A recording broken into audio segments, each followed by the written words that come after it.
As he sat on the Mount of Olives, the disciples came to him privately, saying, "Tell us, when will these things be?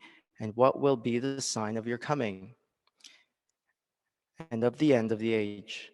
And Jesus answered them, "See that no one leads you astray, for many will come in my name, saying, 'I am the Christ,' and they will lead many astray. And you will hear of wars and rumors of wars. See that you are not alarmed, for this must take place, but the end is not yet. For nations will rise against nations, and kingdom against kingdom, and there will be famine and earthquakes in various places. All these are but the beginning of the birth pains. Then they will deliver you up to tribulation and put you to death. And you will be hated by all nations for my name's sake. And then many will fall away and betray one another and hate one another. And many false prophets will rise and lead many astray. And because lawlessness will be increased, the love of many will grow cold. But the one who endures to the end will be saved. And this gospel of the kingdom will be proclaimed throughout the whole world as a testimony to my nations. And then the end will come. Bill and Melinda Gates. Perhaps you saw the headlines this week that they announced their divorce, another high-profile divorce in our culture. One of my buddies, he passed on a meme. I actually saw it passed around on a few threads, and it's this. He says, "If the world's two richest men cannot keep their wives happy, what hope do we have?" Now, obviously, as a Christian, this is coming from a non-Christian world perspective, but it's speaking to Jeff Bezos and Bill Gates as the two richest men, and I'm guessing that was a man who wrote this meme, and we can read many values and meanings and interpretation into this meme, but I want to highlight one, and it's this: that relational fidelity is rarer and rarer in our culture. And by what I mean by relational fidelity, by fidelity I mean commitment, a stick-to-itness no matter what. And the opposite of that is a word for sure in Christianity that pops up as if you're a Bible reader, then you come across the word covenant, which would be the diametric opposite of that, okay? And so relational fidelity is really about covenant. John Duffy, a psychologist, he wrote an opinion piece in response to the Gates divorce, and he observes that in the past decade, what he calls gray divorces have doubled. And by gray, he's speaking to people who are 50 and older, and those divorces have doubled, and the Gates and Bezos would be under that category. And he writes, listen, "Many couples will have raised children together by this time and discovered things about one another they admire, as well as ways in which they wholly disagree," meaning they stop liking the other person too. "These people no longer assume their marriage is necessarily a lifetime commitment if it no longer works for one or both partners." Okay? Now, today's passage is not about marriage on the surface, but this example of marriage is a fruit of a root value in our culture. And the deeper root issue, the value is this, that our culture preaches, speak your truth. That's what our culture is about. If you look out and take time to observe, you see it all the time in interviews and celebrities and so forth. Speak your truth, meaning our culture more and more worships self-convenience, self-defining of right and wrong. We are less and less a culture of unconditional stick-to-itness. And the marriage example I opened up with is just one manifesting fruit from the root of self-convenience in our culture. This value, it's only increasing and continuing in the younger generations. The generation of my kids, one of their most influential musical artists of Generation Z boldly announced to the Twitter world this past week, "My thing is that I can do whatever I want." Okay? It's just another way of speaking your truth. Now, for the Bible reader, this should be nothing new. because it was the very lure of Satan himself going back to the beginning in the garden and the way he tempted Adam and Eve, for them to speak their own truth, for them to become their own God and to define their own right and wrong. Now, friend, if we're going to appreciate Jesus Christ, no matter where you're at in your journey, whether you're still investigating or you are a committed Christ follower today, if we're going to appreciate Jesus the Christ, you have to consider a radically countercultural value of covenant, of stick-to-itness, and what I'm going to word as an undying love today, okay? Not what can I get out of it, but an undying love. I want to speak of an undying love for Christ. Paul, the apostle, in his letter to the Ephesians, I love his benediction for them, and he says, "Grace to all who love the Lord Jesus Christ with an undying love." And we see this similar heart in different words come out today. And so my hope and prayer, as I was working through the passage, this prayer stirred up in my own heart, and I hope it stirs up in your heart too, to want to talk by faith to God in this way. Lord, give me an undying love for you through triumph and tribulation, whatever life throws at me, to the very end. An undying love for you to the very end. I want to ask as an overarching question then today, what are the characteristics of the Christ followers' undying love? And the first idea that I hope you'll see with me in the passage is this, that the Christ followers' undying love always lives in view of eternity. As we pick up in today's text, we find Jesus on the Mount of Olives. In terms of time, remember this is Passion Week, and if my calculations are correct, this is Wednesday evening. And the next evening, he will have his Lord's Supper, Passover with his disciples, and then in 2 days, he will be crucified. And so the Mount of Olives was just outside Jerusalem, and we're to understand that this was the disciples' base camp, and he was going in and out of Jerusalem through the week and resting at night in the Mount of Olives and even sleeping there. And so for this reason, Matthew's chapters 24 and 25, a little bit of helpful Bible trivia, Matthew chapters 24 and 25 have come to be known as the Olivet Discourse.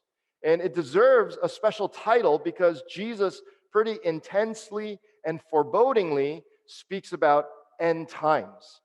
He speaks about a chapter in God's plan in history that is called the end times, but also speaking of a definite end, the end of the end times when Jesus actually returns and consummates his kingdom and creates a new earth and creates a new government and life with him as King of Kings and doing life as he meant it to be, and God dwelling with his people and us being his people, his church. Now, the disciples, tongue-in-cheek, sometimes they're a bad example to us and we're to learn from their mistakes, and other times they are good examples. And today is a good example, and we should take a cue from their question to Jesus. And so they ask, "Tell us, when will these things be? And what will be the sign of your coming and of the end of the age?" And so do you see it? The disciples are asking about living in view of the end. Now, an acronym that's been helpful for me to keep this in mind in my Christian journey is ALIVE, ALIVE, and it comes from my youth ministry days. And ALIVE stands for always live in viewing eternity. And certainly our faith, it's encouraged to become alive when we have a view of the end. Ask my kids when mom and dad are out running errands or on a date or whatever, and then they know all of a sudden, we do just a quick phone call, "Oh, we're coming home," and all of a sudden you know that they are rushing to do their homework, make their room, make their bed, whatever. And there's something about the end that stirs up to action, to life. And so it's good for the Christ follower to have a healthy consciousness about Christ's return and what we as Christ followers have to look forward to. The hope of seeing Christ face to face, the hope of living life in God's new creation, it can give the deepest meaning and motivation for our present day. Even the view of God's judgment can stir up healthy things in our soul and give good meaning to and motivation for our present day. Now, of course, a healthy consciousness about Christ's return can certainly cross over into the territory of unhealthy, cultish preoccupation and overstepping, predicting of dates. We shouldn't go into that territory. And so I appreciate what Matthew Henry says here, reflecting on this passage. What Christ here said to his disciples tended more to promote caution and wisdom than to satisfy their curiosity, more to prepare their hearts for the events that should happen than to give a distinct idea of the actual events, detail for detail. So I want to ask, are you always living in viewing eternity? Was that a part of your Christian life this past week? Was that your attitude, your lens in going to work, in relating to friends and family, in recreation? Were you living in view of eternity? The Christ followers' undying love is meant to have this characteristic.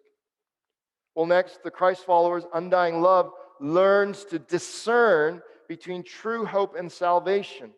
If we're going to have an undying love for Christ to the very end, then we need to stick to the path of following Christ and not be led astray. And that's why Jesus says in verse 4, as we continue, and Jesus answered them, "See that no one leads you astray." They want to know, okay, I want a view of the end. And what Jesus says very first in his answer is, "See that no one leads you astray." Now, the English doesn't bring it out very well, but that word see there in the original Greek language actually means to perceive and discern. And Matthew uses the same word, I believe in Matthew 6, when he speaks of your Father who sees you in secret. Even though you're in literally the physical dark and praying secretly, that God can discern your heart. He can perceive your heart, and we're to discern, to grow in discernment so that no one leads us astray. But then that begs the question, to lead us astray from what? How are they trying to mislead us? What do we need to discern? And Jesus gives the answer in verse 5. For many will come in my name, saying, I am the Christ. That's what we need to discern. Jesus saying, many will come in my name, meaning many will come and say, I am Christ. That's what he means, that they will take on the identity that they are the Christ and lead many astray. Now, Christ, when we hear that, our instinct is just to sort of put that in our, okay, that's a religious word category, right? We think, okay, that's a religious word. But basically what it meant for Matthew's readers and what it means for the Christ follower today is first, an anointed Messiah or Savior. And Messiah was God's Savior, his sent one, chosen one to save God's people from their sins. But I want to bring that even more down to earth. Especially if you're investigating Christianity, I want to say that you are looking for a Christ. You probably have a Christ in your life right now, because in everyday terms, Christ simply means an authoritative hope. And you might not use the word salvation, but you have something supremely central in your life that is your authoritative hope that you look to. It could be a person, it could be a thing, it could be a promotion, it could be a title, it could be material things, it could be the affirmation of that person in your life. It could be anything that we look to as our hope authoritatively. And functionally, we're looking to that as what will save us, what will give us happiness. And so Jesus is saying, if you're going to have an undying love, you need to learn to discern when people are offering different authoritative hopes. We need to discern true hope and salvation from false Christ, false hope and salvation. Now, Jesus here, I believe he's a master teacher, master discipler. And when he was speaking here, he was killing two birds with one stone. He had two layers to this. First, he was literally speaking to a literal person who would be an antichrist. Okay, and that's what we typically think of when we think of Antichrist, false Christ. But also for his church to come, I really believe, and I'm going to prove it to you in a moment, that he was speaking to a spirit, a culture of Antichrist, of false hope and salvation. To prove it to you, I'm going to turn to one of Jesus' closest disciples while Jesus was on the earth, John the Apostle. And in his first letter, he addresses Christ followers as God's children. And he says, "Children, it is the last hour. It is the last hour." And so John is agreeing with Jesus, speaking of the end of the age. You see, the end of the age is a chapter in God's plan and history. And John is saying we are in that last hour. Now, John, when he was writing, he believed he was in the last hour, which means you and I as well. 2,000 years later, we are in the end of the age. Now, that's different from the end, the end. There's the end of the age, and then there's the end when Christ actually returns and inaugurates his kingdom.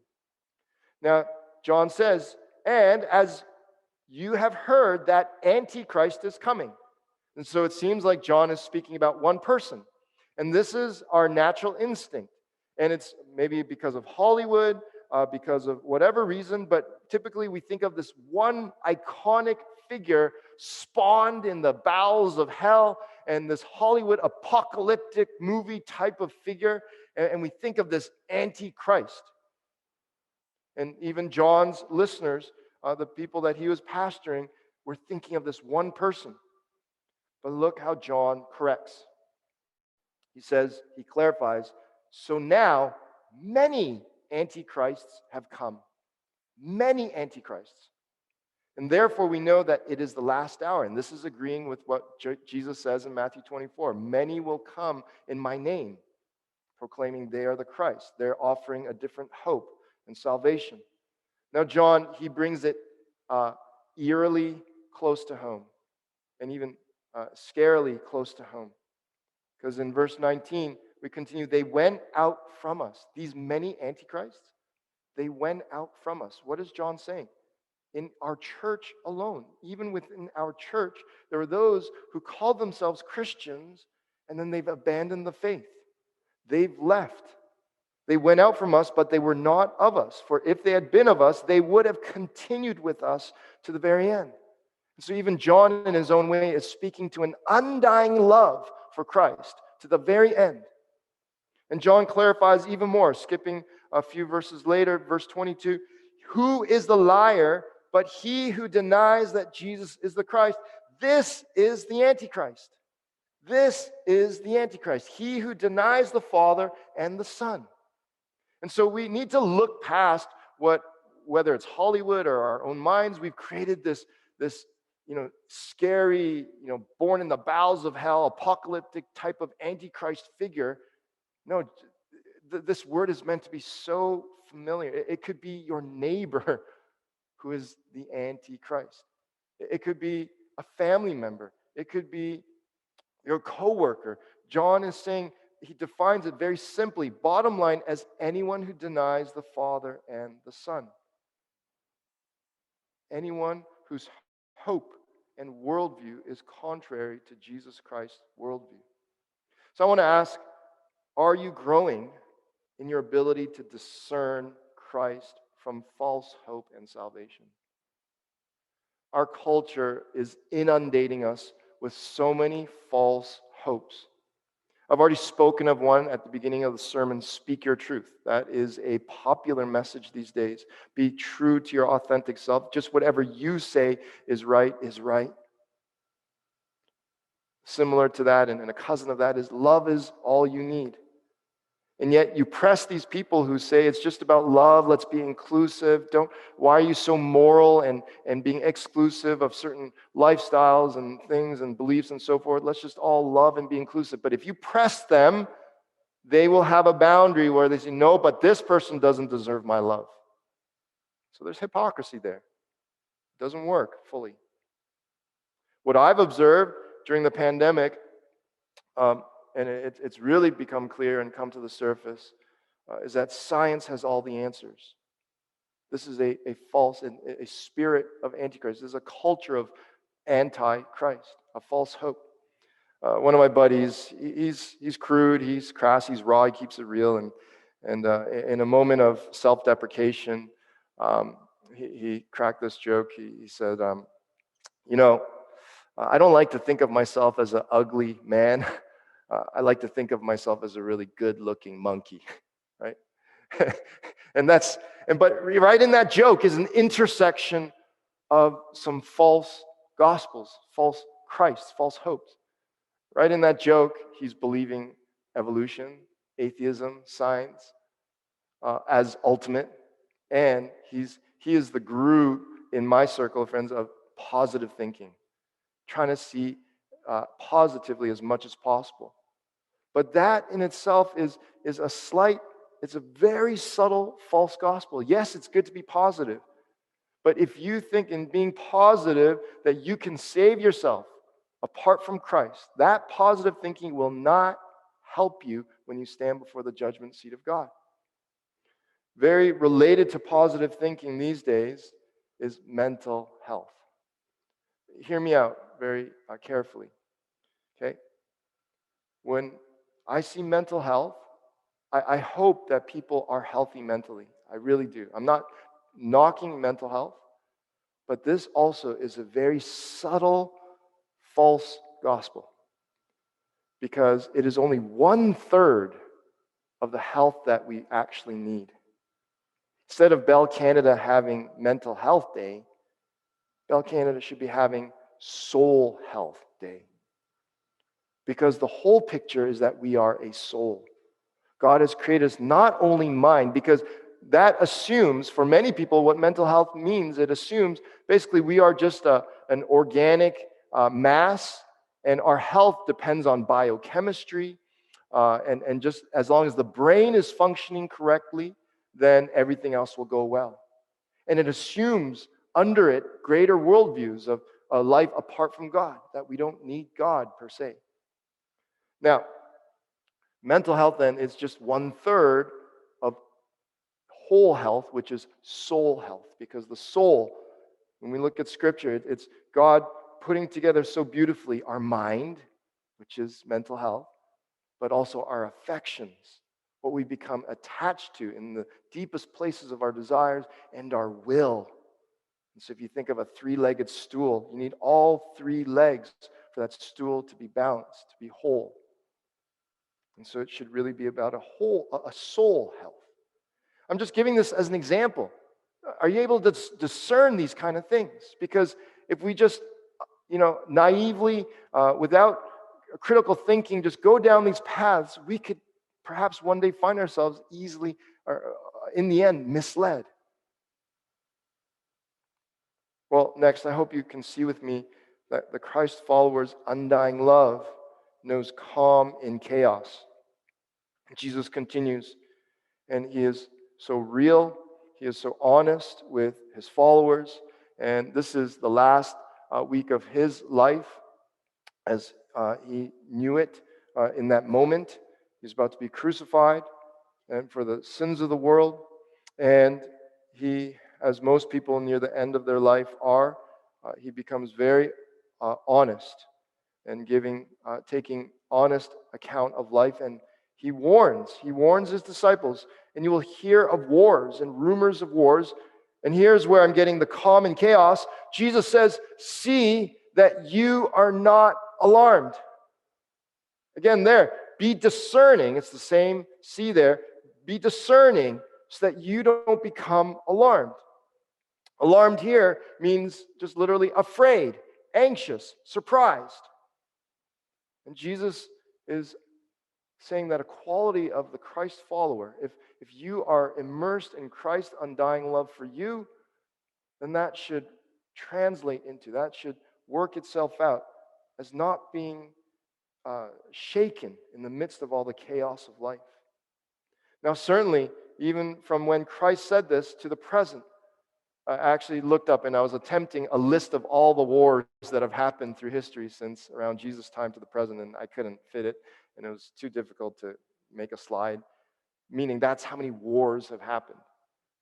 And certainly, even in our day, we hear of famines and earthquakes. We're in the middle of a pandemic. We see evidences of this life being broken by sin. And so here, we should, again, be convinced we are in the end of the age. These things are happening. But for the Christ follower, then, we are calm in the midst of this chaos. It should be Christ followers who are most composed and have a calmness and a resolution to keep moving forward in the midst of this pandemic as we abide in Christ. And Jesus uses a beautiful metaphor here. All these are but the beginning of the birth pains. It's the metaphor of giving birth to a child. Of course, the end goal is to be holding that beautiful baby, healthy and whole in your arms, and that represents the fullness of God's kingdom. It represents the end point when Jesus returns. The fullness of God's kingdom being inaugurated. And Jesus saying, all the chaos you see in life, that needs to trigger to you. We're in the end of the age, and God's kingdom is going to come. So I appreciate, again, Matthew Henry. Drew on him a lot. This week he helped me a lot in just preparing for the sermon. And he says this, reflecting on this part of the passage: it is against the mind of Christ that his people should have troubled hearts, even in troubled times. So can you say with the psalmist, this is from Psalm 62, can you say with the psalmist, for God alone my soul waits in silence? There's a calmness in the midst of the chaos. Now, let me make it clear. What I'm not saying is that you are impervious to anxiety. That's not what I'm saying. That's too high of an expectation. That will crush your spirit. You will be defeated if you have that expectation on yourself.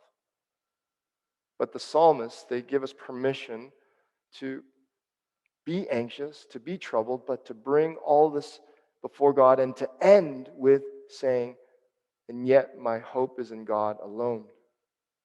And so can you say with the psalmist, for God alone my soul waits in silence. From him comes my salvation. He alone is my rock and my salvation, my authoritative hope, my fortress. I shall not be greatly shaken.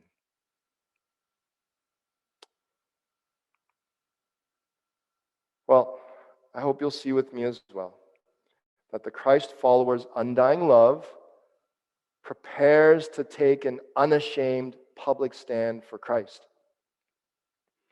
Look, just being black and white and real with you and speaking this to my own soul, in the natural course of our witness, our Christian witness, you must be open and ready to the possibility, and nay, I believe the inevitability, that we will be mocked, spurned, and even persecuted for our Christian conscience and allegiance to Jesus Christ. This will happen. If you take everything that Christ has called us to, and if we're attempting to live that out publicly in the Toronto that we live in today, inevitably you will begin to have friction with the culture. Put it another way, if you had a time machine and you took me 10 years from now, and we came to 826 Eglinton, and I'm standing here 10 years from now, I wouldn't be surprised if I found out that there is a law that prevents me from giving the whole counsel of God on things like, for example, sexual ethics and sexual identity. I wouldn't be surprised. I hope that's not the case, but I wouldn't be surprised if our society and culture has gotten to that point where there's an actual law against me being able to preach the full, whole counsel of God. Now, my point is this, then. We all know, whether just generally in life, that practice is a good thing for the real thing. You need to practice real scenarios, and the more you practice that, the more you ready your heart your courage, your words, your responses, your composure. The point is, we need to prepare to take an unashamed public stand for Christ. Maybe that public stand might just be one-on-one with your neighbor. Maybe you will have a platform to be standing in front of in an arena one day and to make a public stand. Maybe some of you might be interviewed on the news someday. Maybe you might write an article. Whatever it is, we need to be prepared. This is a characteristic of a Christ follower's undying love. And we see this, Jesus, in verse 9 and 10, they will deliver you up to tribulation and put you to death, and you will be hated by all nations for my name's sake. And Jesus sadly warns that even in verse 10, from within the church, then many will fall away and betray one another. There'll be even those in the church. Now, this is not me trying to be guilt-tripping and to scare you. These are Jesus' words at the end of his life before being crucified, and he's exposing his heart, pouring out his heart to his disciples, even as he's about to take their place on the cross for their sins. And he makes the sad foretelling that even within the church, some will fall away and betray one another. There will be those who called themselves Christians, but they renounce Christ. They fall away because they don't want to be hated. Perhaps they have the idol of just needing to be loved and accepted. Perhaps they don't want to suffer. They don't want to die. Perhaps, most sadly, the resurrection of Christ hasn't truly taken root, and grace hasn't transformed the heart to give an unshakable, fearless facing death. And so following Jesus, it will necessarily make our morals, our take on pleasure, our explanation for life, and our purpose based on Christ's eternal perspective different from the status quo of the world. And this will happen in the classroom. This will happen at work. This will happen in your neighborhood. This might happen even in your own family. And so I ask, if tasked, has your soul built up the strength and courage to stand up publicly for Jesus Christ? But finally, and we won't be able to get to all of the passage today. I'm going to do my best to send something out during the week to just cover what I was not able to cover today. But we'll end here. The Christ follower's undying love lives out Christ's overarching life mission. Now, let's pause here. If you're discerning, then hopefully something is going on in your mind. Okay, Albert, please get to the gospel. Please get to grace, because if you just end here, then you are also being a bit of a false Christ, Albert, in your preaching. Because, yes, you're giving me great things, great morals, more to-dos. I'm giving you expectations of the Christ follower. I'm asking you, love God, love Christ with an undying love. But and the subtle message there could be that you have to do these things. You might walk away, oh, I'm not worthy. I feel so guilty, and I have to do more to be saved. Then I would be a false Christ as well. And that's why I love that Jesus, he ends this part of the Olivet Discourse with saying to his disciples, and this gospel of the kingdom will be proclaimed. This gospel of grace will be proclaimed. What's going to fuel your undying love is that you have been loved first with Christ's undying love. His gospel of grace says that Jesus has fulfilled God's law where we could not. Jesus has taken the punishment for us when we ought. Jesus covers our sinful hearts through faith with his perfect righteousness, blood bought. Now the Father unfathomably loves us, though undeserving, as Christ himself, as his children, as his precious lot. And when this captures your heart, when God's undying love to you through Christ captures your heart, then we want to overflow this amazing grace and make effort to undyingly love Jesus Christ. When we're found in his grace, then Christ's powerful words, "You are chosen," becomes the calm to your soul in the midst of chaos. When you are found in his grace, then Christ's unbreakable words, "You are loved unconditionally and eternally," becomes your confidence to be unashamed in public. Where do we find the storehouse of these treasured words? We find it in God's law. I didn't get to the point, but Jesus speaks of a lawlessness that leads to a cold heart. Meaning we need, the opposite would be, we need more of God's law, his word, the spirit-inspired scriptures to keep fueling this love. And so we must continue to take Christ and his gospel, proclaiming his words and demonstrating his deeds to the world, especially to those who have not heard. And that's why Jesus says here now, "And this gospel of the kingdom will be proclaimed throughout the whole world as a testimony to all nations, and then the end will come." And so Jesus now, he's not only speaking of the end of the age, a chapter in history, but he's speaking of the end point when he will return and inaugurate his kingdom. And this phrase here, all nations is special because in the Greek it's ta ethne, and ethne sounds like ethnicity. It's where we get our English word ethnicity, and it means literally a people group in the original language. And so there's something here on one hand.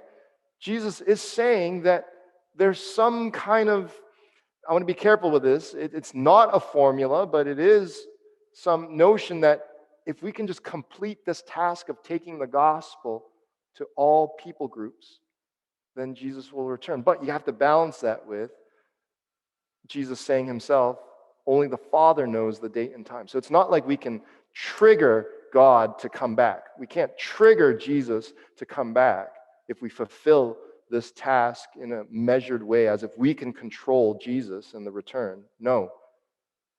It's for another day, but Jesus mysteriously even says, and he doesn't know the time, only the Father knows. Now, I want to show a video that explains this really clearly. So check it out.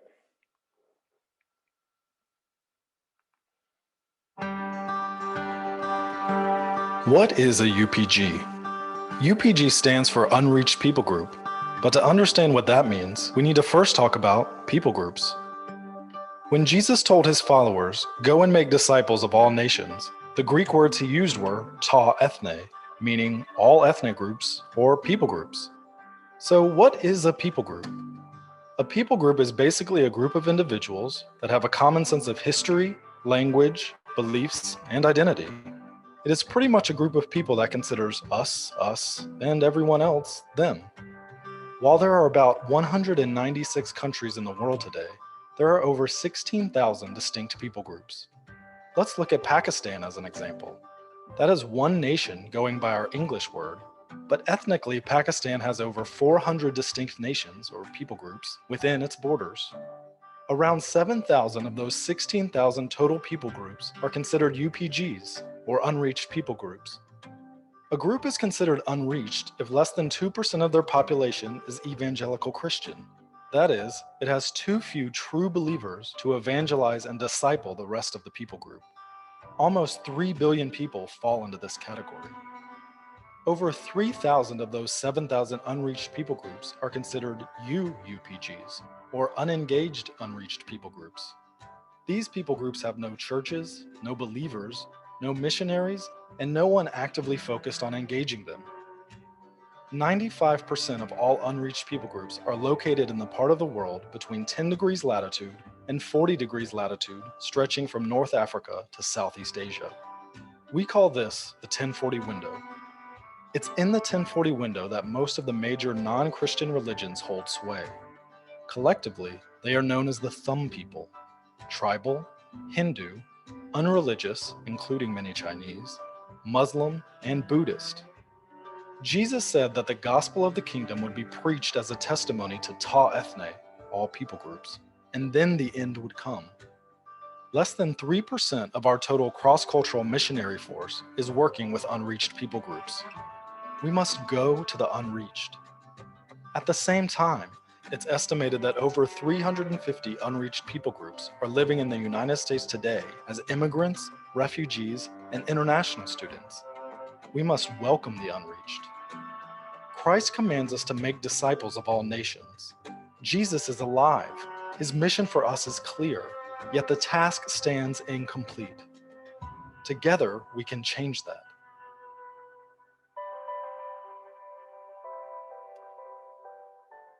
I commend that website to you. It has lots of other great resources and videos. And the video illustrates what Jesus is teaching here. Now, again, let's be clear. It's not that we can control Jesus and we can trigger his return. Uh, but I think what Jesus' point is and what we need to take away is that, similar to the Apostle Paul, his ambition was to take the gospel to where it hasn't been preached yet. And if we're to apply this properly as a church, and in fact, the elders leading up to this sermon, we connected, and I'm happy to publicly announce that the elders are committed to discerning as a church together, uh, to begin with, at least one unreached people group that we want to adopt as our own as a church and begin to commit resources and energy to seeing the gospel taken there, to that ethne. And then the end will come. And so, all that to say, Lord, give me an undying love for you through triumph and tribulation to the very end.